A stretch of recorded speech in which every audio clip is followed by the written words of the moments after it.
예수 그리스도 주님 안에 있는 기쁨과 소망을 전하는 여기는 호주 리폼드 센터입니다.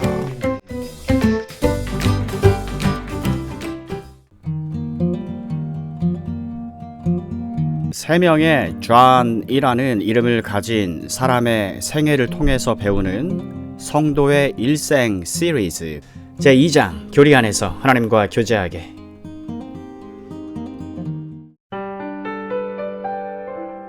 존 오웬은 어떻게 진리를 위해 싸우면서 자신의 죄를 죽였는가? 우리 시대의 어떤 이들은 존 오웬의 어깨 위에 올라선 사람들의 어깨 위에 다시 올라서 있습니다. 예컨대 제임스 패커, 로저 니콜, 싱클레어 퍼거슨은 나의 사고의 집을 떠받치는 현대의 새 기둥입니다. 여기서 나는 존 파이퍼입니다. 이 세 사람은 각각 존 오웬이야말로 자신의 삶에서 가장 큰 영향을 준 기독교 저술가라고 공개적으로 증언했습니다. 눈을 감은 지 300년이 넘었고 너무 읽기 어려운 문체로 글을 써서 자신조차 자신의 책들은 동시대인들도 읽기가 힘들다고 생각했던 한 인물에 대한 평가로서는 참으로 놀랍습니다. 어렵지만 매력적인 그의 저작들 가운데 한 예로 그리스도의 죽으심 속에서의 죽음의 종식 The Death of Death in the Death of Christ 라는 책이 있는데 이 책은 아마도 존 오웬의 가장 유명하고 영향력 있는 책일 것입니다.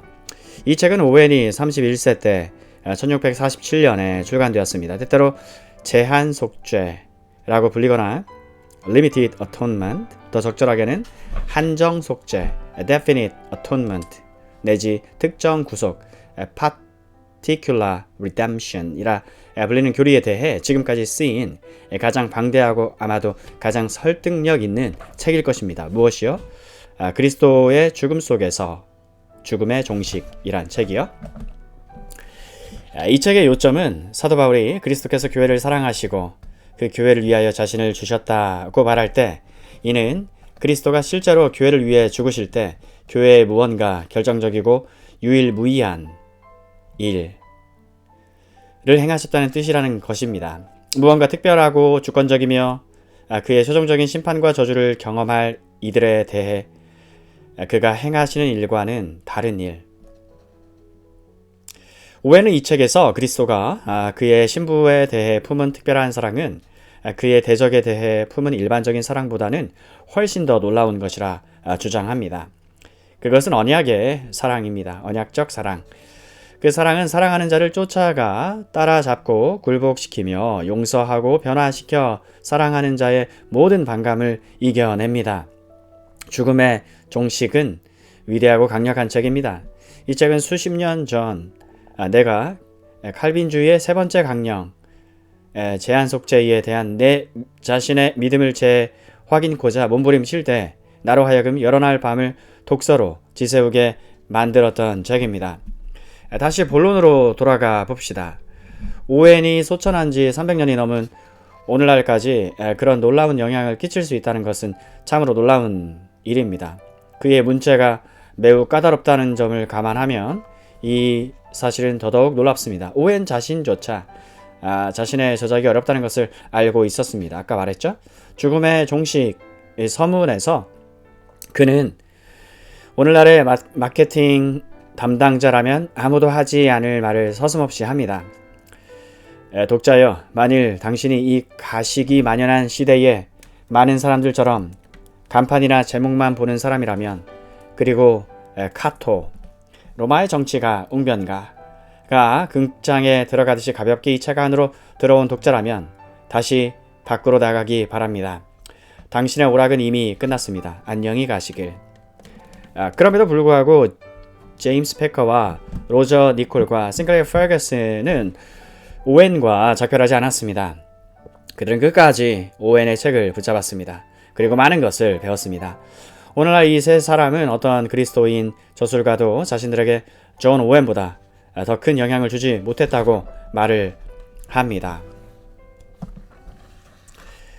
싱클레어 퍼거슨은 오웬에 대해 존 오웬이 보는 그리스도인의 삶이라는 책 한 권을 썼습니다. 우리로서는 잘 믿어지지 않지만 그가 아직 10대였을 때부터 오웬에게 지은 빚에 대해 이렇게 말합니다.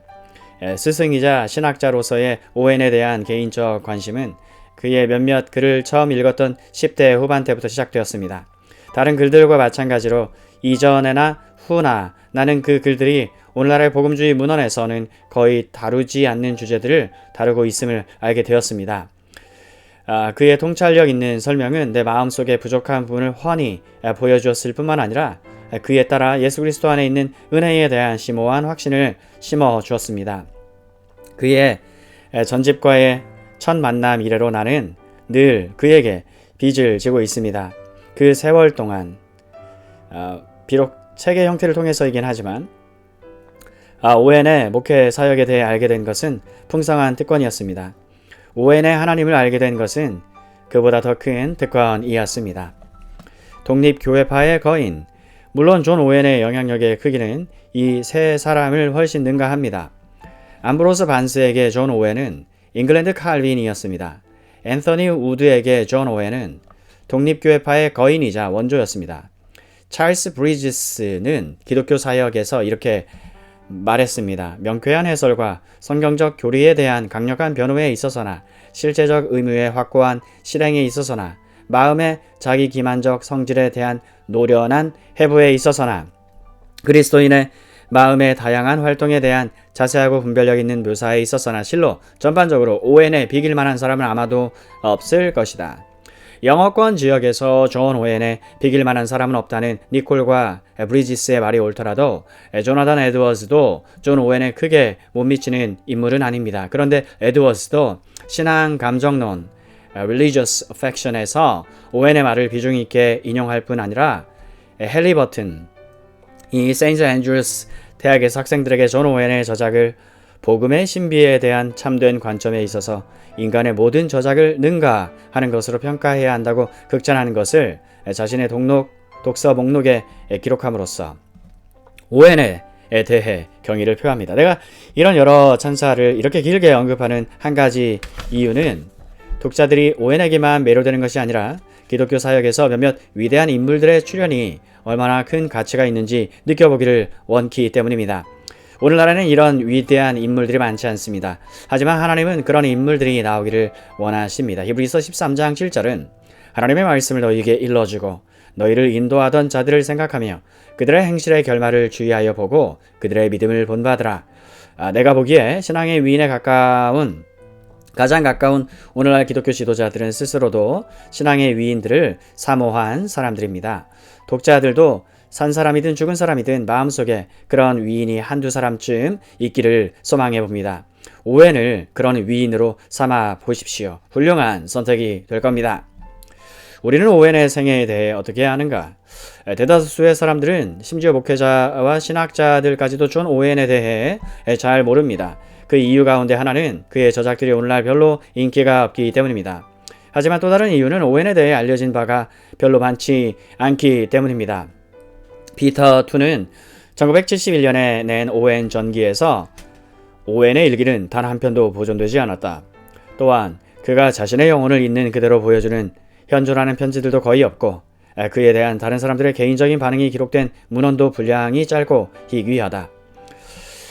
우리는 오웬을 한 인간으로 이해하기 위해 몇 편의 편지와 다른 사람들의 몇 마디 말에 의존해야 합니다. 그런 것들만으로는 오웬의 인품의 깊이를 가늠해 보기에는 턱없이 부족합니다. 그래서 오웬은 마치 휘장의 뒤에 숨어있는 것처럼 지금도 숨겨진 인물임에 분명합니다. 그의 은밀한 생각들은 지금도 여전히 알려지지 않고 있습니다. 피터 툰의 이 마지막 말은 약간 오해의 소지가 있는 듯합니다. 오웬의 좀 더 실천적인 저작들을 읽어보면 그의 인품이 그의 마음속 깊은 곳에 있는 생각을 잘 드러내도록 찬란히 빛을 발하고 있다고 여겨지기 때문입니다. 하지만 어쨌든 그의 사생활에 대한 자세한 기록은 좌절감이 들 정도로 희박합니다. 독자들도 지금부터 이어질 내용을 읽어보면 그런 사정을 알게 될 것입니다. 전교도주의란 무엇인가? 오웬은 윌리엄 셰익스피어가 눈을 감은 해이자 최초의 미국 이주자들이 뉴 잉글랜드를 향해 닻을 올리기 4년 전인 1616년 잉글랜드에서 태어났습니다. 이 해는 위대한 청교도의 세기에서 거의 중간쯤에 해당됩니다. 대략 1560년 이후 1660년대 청교도주의는 사실 하나님 및 경건과 열정적으로 관련된 영적인 운동이었습니다. 이 운동은 잉글랜드에서 청교도라는 말이 생겨나기 이전 시대의 루터와 동시대인인 성경 번역자 윌리엄 틴데일과 더불어 시작되어 청교도라는 말이 더 이상 사용되지 않게 된 지 수십 년이 된 17세기 말까지 계속되었습니다. 청교도주의는 본질적으로 교회 개혁, 목회자 갱신과 복음 전파, 영적인 부흥을 위한 운동이었습니다.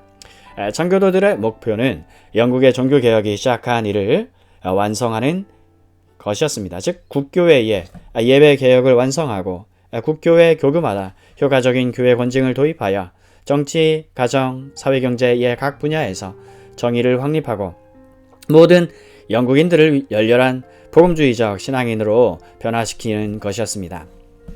출생과 소년 시절 오웬은 이 운동의 한가운데 태어났고 이 운동이 1683년에 그의 소천과 거의 동시에 막을 내릴 즈음에는 이 운동이 배출한 가장 위대한 목회자 겸 신학자가 되었습니다. 그의 아버지는 옥스퍼드에서 북쪽으로 5마일 떨어진 스테덤 지역의 목사였습니다. 오웬에게는 남자 형제가 셋, 누이 한 명이 있었습니다. 오웬은 뭐든 그래서 어머니나 친척을 한 번도 언급하지 않습니다. 아버지에 대해서만 다음과 같은 단 한 번의 짧은 언급이 있을 뿐입니다. 나는 어린 시절부터 아버지의 양육을 받으며 자랐습니다. 아버지는 평생 비국교도였습니다. 주님의 포도원에서 힘써 일하는 일꾼이었습니다. 오웬은 10살 때 에드워드 실베스터가 운영하는 옥스퍼드의 문법학교로 보내져 거기서 대학 입학을 준비했습니다. 그리고 12살 때 옥스퍼드의 퀸스 칼리지에 입학해서 16살 때 학사학위를 받고 3년 뒤에 19살 때 석사학위를 받았습니다. 우리는 당시 오웬의 학구열이 어느 정도였는지를 보여주는 다음과 같은 피터톤의 말을 통해 오웬의 어린 시절을 조금이나마 엿볼 수 있습니다. 그는 매일 밤 4시간밖에 자지 않을 때가 많았습니다. 그의 건강은 이로 인해 영향을 받았고 훗날 병상에 자주 눕게 되자 그는 어린 시절에 충분히 잠을 자지 못한 것을 후회했습니다. 오웬은 신학사 학위를 위한 공부를 시작했지만 옥스퍼드의 고교회적인 알미니우스주의와 형식주의에 견딜 수 없어서 마침내 학교를 중퇴하고 런던 부근에 사는 몇몇 부유한 가정의 개인 가정교사 겸 기관 목사가 되었습니다. 오웬의 일생을 결정지은 5가지 사건. 1642년 의회와 찰스왕 사이에 내전이 시작되었습니다.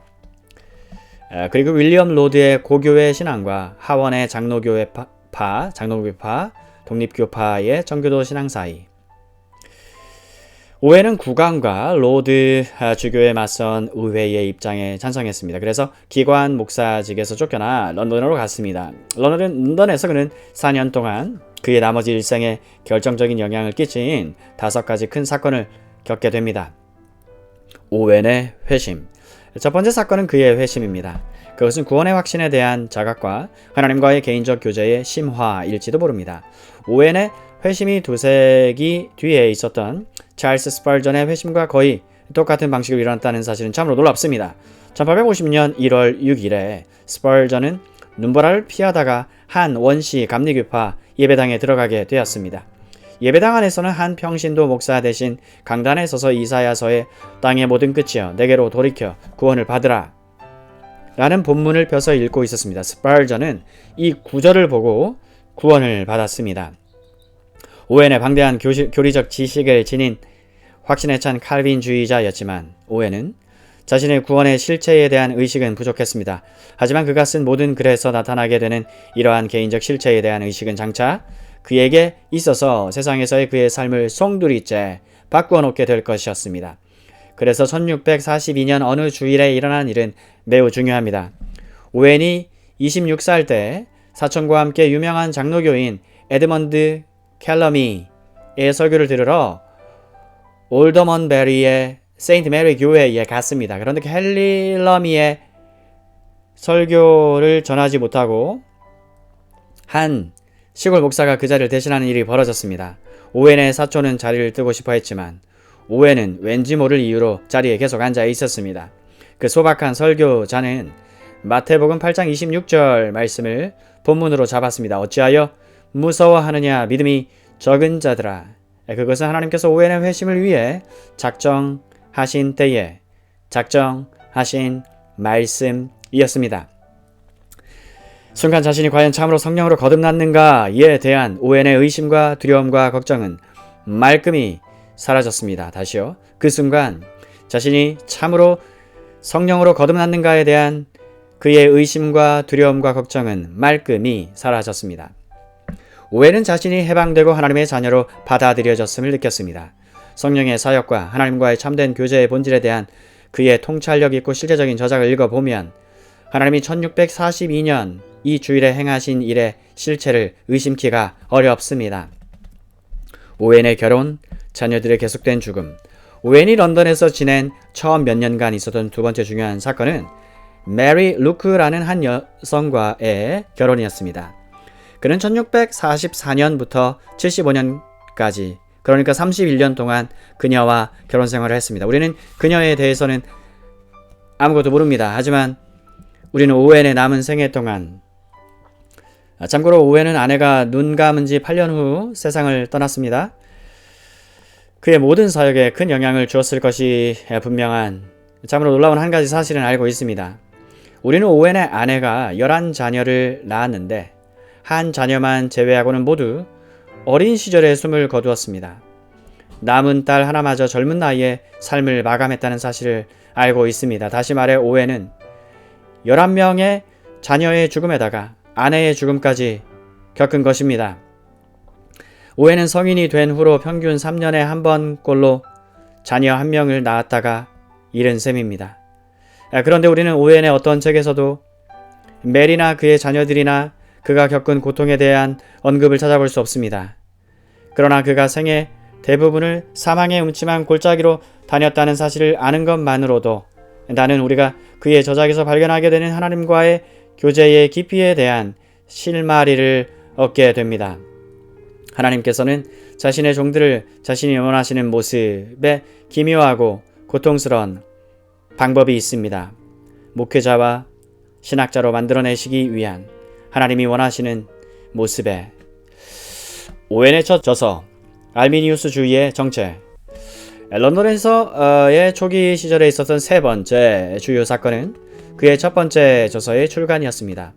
오웬은 이전에 네덜란드에서 벌어진 항변파와 칼빈주의자들 사이의 논쟁에 대해서 철두철미하게 독서한 적이 있었습니다. 참고로 오웬은 이들을 알미니우스주의자라고 불렀습니다. 항변파를요. 항변서는 1610년에 작성되었습니다. 이에 대한 칼빈주의의 응답은 1618년 도르트 교회 회의였습니다. 오웬은 윌리엄 로드의 영국 고교회와 네덜란드의 항변파를 그 둘 사이의 모든 견해 차이에도 불구하고 예정설에 대한 반대에 있어서는 본질적으로 하나라고 보았습니다. 예정론은 특히 오웬이 회심한 이래로 그에게는 무척 중요한 교리가 되었습니다. 오웬은 자신의 회심을 전적으로 하나님의 은혜 덕분으로 여겼습니다. 그는 자신의 회심을 전적으로 하나님의 은혜 덕분으로 여겼다.